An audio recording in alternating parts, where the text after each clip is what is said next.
Hello, hello! Maayong adlaw sa tanan. Nagplano ba mo nga magsugod og low carb diet? So, ayaw una pagdali kay ani ako'y mga tips para sa inyo ha.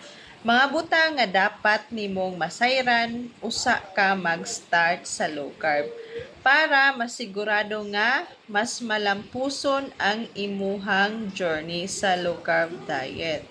So, number 1, ayaw skip ang pag-research o pagplano. So, kailangan mag-research ka at magplano usa ka mag-start. So, ayaw diretso or sugod nga wala kay kasayuran about sa low carb diet. So, kinahanglan mag-research o magplano dili lang ni about sa paglikay sa mga high carbs nga pagkaon kundi ang pinaka-importante nga mahatagan gihapon og nutrients imong lawas. So dapat hindi dili ka nutrients deficient.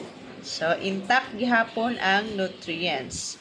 Number 2, likayi ang all or nothing mindset. So ayaw sugod or grabe ka stricto sama sa pag zero carbs labi na ikaw starting pa lang sa low carb. Kay mahimo kini nga dali ra ka mapulan, dili masustain nimo og ang pinaka importante dili ka mag-crave. Iwas sa crave kung dili ka magginagmay og kaon og dili nimo idiretso sa zero carbs kay beginners pa man ka. So hinay-hinaya lang ang pag-minus sa carbs o focus sa pagkaon nga whole foods o natural. So, mga whole foods like sa mga karne, itlog, isda, mga pagkaong low carb nga gulay, diha ta mag-focus. Number 3, ayaw gyud kalimti ang electrolytes. Samot na kung beginners pa ka. So, daghan ang makasinati og keto flu o kakapoy tungod kay malimtan nga magbag-o ang electrolytes level sa atoang lawas. So, kung mag-low carb ta, magbag-o dyan na ang level sa electrolytes sa atong lawas. So, maapil po na sila og kawala.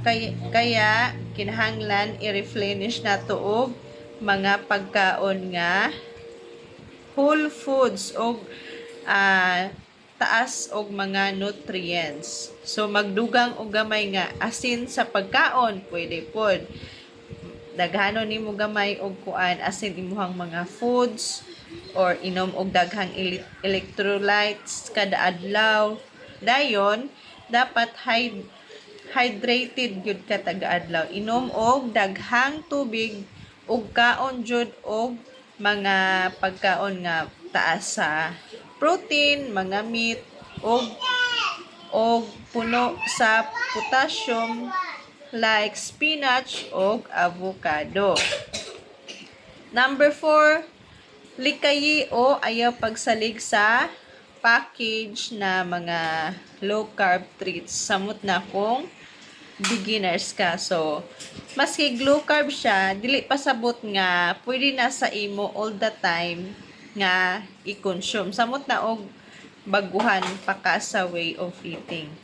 Ayaw kanunay pagsalig sa mga pre-packaged na low carb snack. Stick lang sa natural nga pagkaon. Sama sa itlog, karne, gulay, seafood. So, easy lang ang pagkaon. So, pag likay sa low carb treats, mas makasave ka. So, dili nimo na essential para sa imuhang lawas ang mga low carb treats. Unya na ka magkaon ana kung naana ka sa goal or healed na imong body, muna na pwede na kayo mukan panalagsa lang pod. Kung pwede naman nga wala na siya totally, mas okay, mas maayo.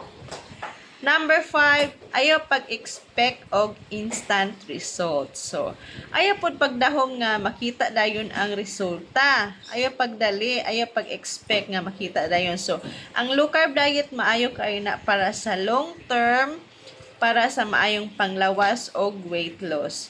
Pero kinahanglan consistent ka, taas silang ang pasensya nimo og salig sa proseso. Kana pinaka-importante.